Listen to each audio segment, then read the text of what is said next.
आज का मुख्य पाठ इसी स्थिति को दर्शाता है। मानो मसीहा यीशु क्रूस पर लहू बहाकर मरने के माध्यम से सभी शत्रुओं के चेहरे की ओर धनुष की डोरी तान रहे हैं, जिससे वे शत्रु पीठ दिखाकर भाग रहे हैं।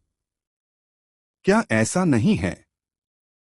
यह एक बहुत ही रोचक अभिव्यक्ति है। जो भी हो, अगर ऐसा है तो दाऊद इस कविता के अंतिम भाग में आकर मसीहा यीशु द्वारा झेले गए इन कष्टों की बात फिर से क्यों कर रहा है? वह मसीहा यीशु के न्याय की निश्चितता को और अधिक पुख्ता करने और उसकी गारंटी देने के लिए है।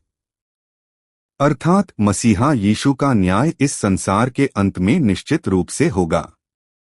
क्यों ऐसा क्यों है? क्योंकि इस न्याय के लिए, अर्थात प्रजा को ऐसे न्याय से बचाने के लिए, परमेश्वर द्वारा भेजे गए मसीहा यीशु ने क्रूस पर अपना लहू बहाया और मरे।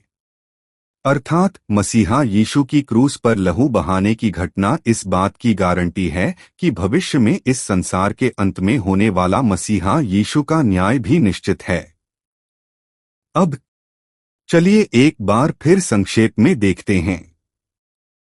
मसीहा यीशु द्वारा क्रूस पर लहू बहाकर मरने की यह भविष्यवाणी इस घटना के होने से लगभग 1000 साल पहले दी गई थी।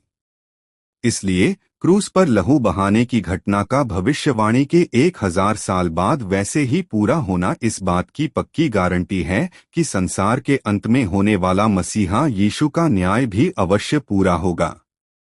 यह एक भविष्यवाणिक पद्धति की तरह है, जहां पिछली भविष्यवाणी का पूरा होना अगली भविष्यवाणी के पूरा होने की गारंटी और प्रमाण बन जाता है।